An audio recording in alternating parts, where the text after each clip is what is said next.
The Battle of Olustee was fought on February 20th, 1864, at a small railway junction in the north-central part of Florida. It's quite a small battle by the standards of the American Civil War, about 11,000–12,000 participants, but nonetheless an extremely hard-fought one, with very high casualty rates even by Civil War standards, and it is still the biggest battle ever fought in Florida. To set the scene, today Florida is one of the more important of the United States. Miami, Disney World, Cape Canaveral, and so on. However, in the 1860s it was very much the smallest tadpole in the Confederacy. It had only been in the Union about 20–30 years, having been bought from the Spanish. It was seriously underdeveloped. It was very sparsely populated. It had an extremely long coastline. In fact, it has the greatest stretch of coast of any state, studded with lots of little coves and inlets. Very useful for Confederate blockade runners, except that Florida lacked the road and rail infrastructure which would enable goods to be unloaded and sent anywhere where they might be needed. The long coastline also made it very vulnerable to amphibious incursions, and by the middle of the war fairly large stretches of the coast were back under federal control. However, in spite of all these successes, the local Union commanders attempted nothing further. They seemed to have come to the conclusion that the risks of probing further inland outweighed any possible benefits that might accrue. For their part, the rebels saw little point in trying to reassert ownership of the coastal areas in the face of the overwhelming firepower of the US Navy. So basically the two sides sat down, glared at each other, conducted the odd raid now and again for form's sake, and waited for the war to be decided in Virginia and Tennessee. However, by the start of 1864, events conspired to alter this rather cosy little arrangement. In the first place, the Confederates had very rapidly developed the cattle industry in northern Florida, and the beef and hides that were being produced were becoming increasingly important to supplying the Confederate armies. Secondly, and more importantly, 1864 was an election year, and it was by no means certain that Abraham Lincoln, President of the United States, was going to get re-elected. Anti-war feeling in the North was running particularly high, fueled by high casualty rates and a succession of decidedly lacklustre military operations. It was argued that if enough territory in Florida could be seized, it might be possible to organise a pro-Union state government in opposition to the Confederate one. Such a government would then mean that Florida would be able to take part in the 1864 elections and perhaps have a major political effect. It might even be enough to unseat Lincoln in favour of another candidate. Even if that were not possible, a flashy victory in Florida would help the Union cause considerably, particularly if it disrupted the new rebel supply sources. Accordingly, in February of 1864, the commander of the Union Department of the South, one Major General Quincy Gilmore, organised an expedition into central Florida. The local federal commander, Brigadier General Truman Seymour, duly gathered as many troops as he could, and with the support of the US Navy, seized Jacksonville on the east coast.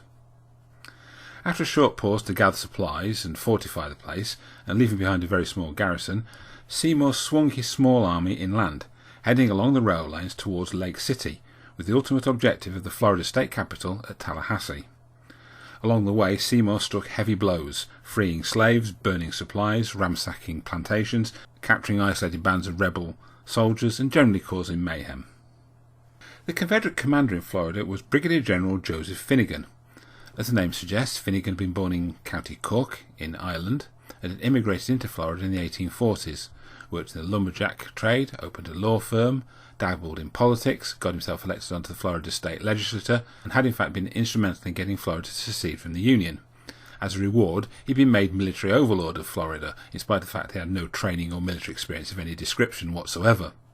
The Confederate military hierarchy was unhappy about having such an inexperienced man in such a prominent position, even if it was a relative backwater like Florida, and during the course of the war they made several attempts to dislodge him. The latest had come at the end of 1863, when Florida had been chopped up into three separate commands. Western Florida, with the still important port of Pensacola, was hived off onto somebody else, but by using his political connections, Finnegan was able to retain control of central and eastern Florida. It was a huge area, many thousands of square miles in size, and all Finnegan had to protect it was a few thousand badly trained and poorly equipped militia. In spite of all these shortcomings, Finnegan acted with commendable speed. As soon as he realised that the Union forces were on the move, he concentrated as many of his scattered forces as possible in a blocking position at the Olustee railway junction, just east of Lake City, which he commenced to fortify. he also yelled for help, and this is where the Confederates fell lucky. His immediate superior in Georgia was General Pierre Beauregard, an early hero of the Confederacy at the Battle of Bull Run. Beauregard also acted very quickly, scraping together as many troops as he could and sending them to help Finnegan. And this is where the Confederates really struck lucky, because amongst that forces was Colquitt's Brigade, a veteran infantry unit from the Army of Northern Virginia, the South's premier military force, which had been sent to Georgia to help suppress local federal efforts. By dint of hard marching and judicious use of the South's rather rickety railway system, these reinforcements arrived at Olustee just a few days before Seymour's Unionists did, giving the Confederates approximate parity in numbers.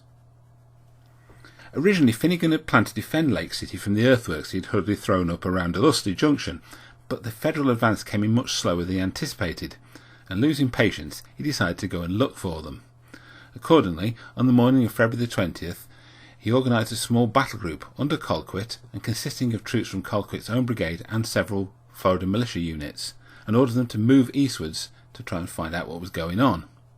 Colquitt duly set off, and about mid-morning he arrived at a local landmark, a very deep circular lake known as Ocean Pond. Here he made contact with rebel cavalry that had been skirmishing with its Union opposite numbers for most of the morning. Behind the swirling groups of horsemen, Colquitt saw long columns of blue-clad soldiers marching along the roads from the coast, and with the eye of the experienced soldier, he realised the battle was going to be fought here and not at Olustee Junction itself.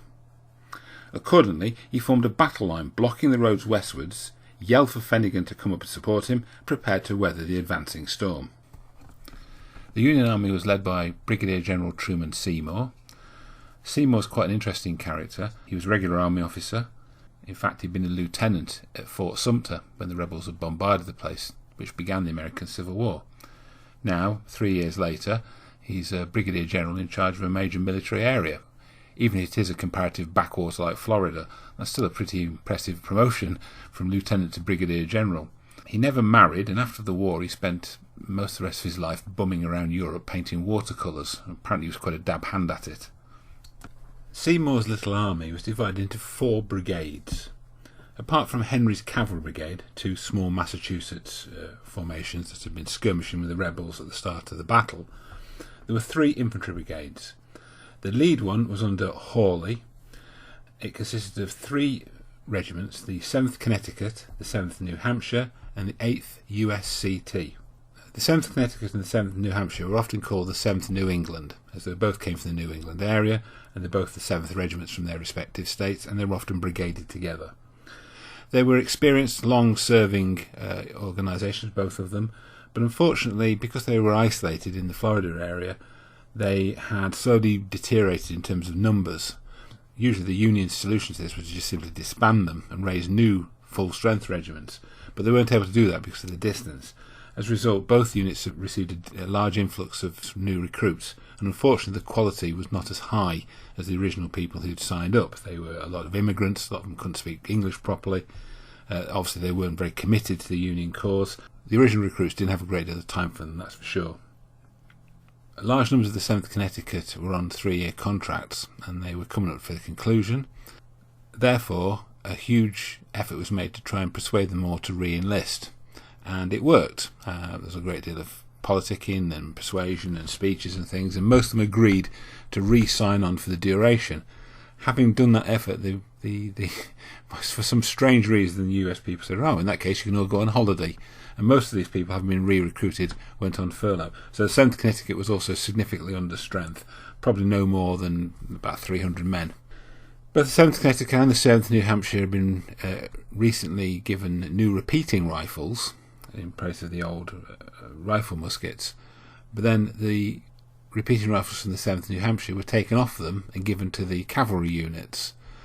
Unsurprisingly, with all this mucking about, the morale and fighting efficiency of both units plummeted, and neither of them did particularly well at Olustee. The other regiment in the Hawley's Brigade was the 8th USCT.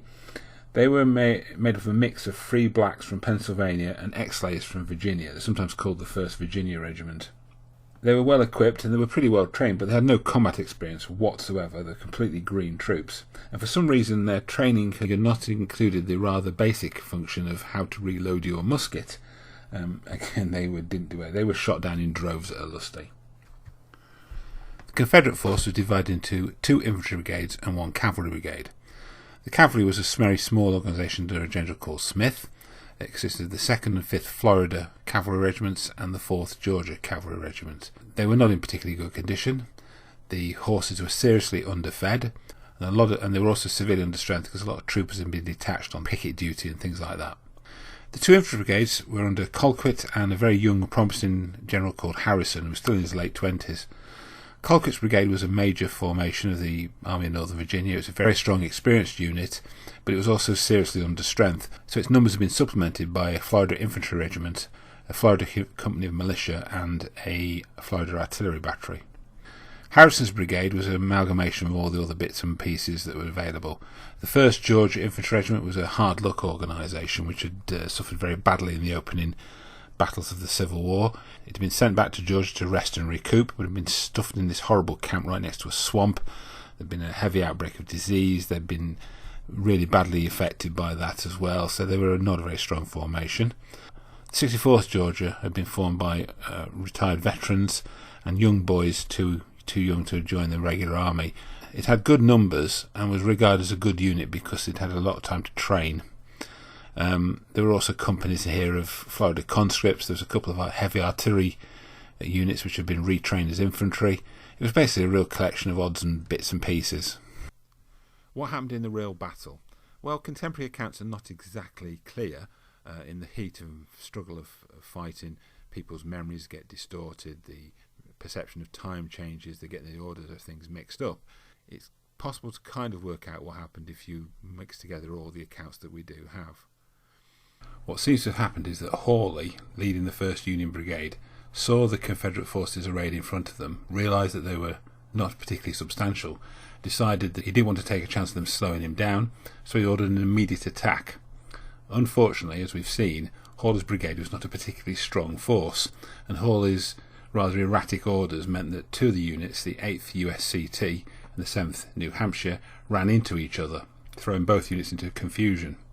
Confederate sharpshooters then moved forward, quickly picked off the white officers in the 8th USCT, causing even more confusion because they're now leaderless. Confederate forces then counterattacked and drove the entire brigade back, overrunning and capturing a Union artillery battery. At that point, the Union 2nd Brigade under Barton arrived, 3 very strong New York regiments. But by the time they had set up into position, more Confederate troops had arrived from Olustee Junction itself, and it was here that the main fighting took place. Rather unusually, as it typically wasn't a battle winner, it seems to have been Confederate artillery that finally broke the Union line. The last Union Brigade under Montgomery was late on the field, and by the time they got onto the field it was quite apparent the Confederates had won this one, and all they could do was to cover the retreat of their comrades, which they did very successfully. Union forces retreated back to Jacksonville, where they regrouped, leaving the Confederates in charge of the field. The Union casualties came to about 1,800, which is a very high proportion. It's nearly 40% of their army, as well as 5 cannon captured. The Confederates lost about half that. The victory at Olustee was a heartening one for the Confederacy at this late stage in the war. By this time, military victories were few and far between. In the end, it didn't affect the material result at all, although you could argue that if the Union had won, it might have shortened the war by a few weeks or months. On the other hand, if their plan of creating a pro-Union government meant that Florida would have been able to take part in the elections, it might have meant that Lincoln would have been defeated and replaced by a pro-peace Democrat like McClellan. In that's the case, the tactical victory at Olustee may have been a strategic defeat for the Confederates.